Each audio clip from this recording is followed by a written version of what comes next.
Want to bring your Android phone to life? In this video, I'll show you how to set any video or animated background as a live wallpaper in just a few taps. First, open this application that is on your phone. Here, type to search live wallpaper. Now look for the live wallpaper that you would like to use. Tap on Share. Move this side and tap on Set as Wallpaper. Tap Set as Wallpaper.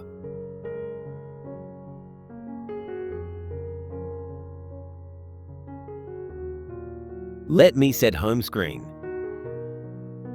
Now move home. That's it. Your Android phone now looks dynamic and amazing. Drop a like if this helped and subscribe for more awesome Android tricks every day.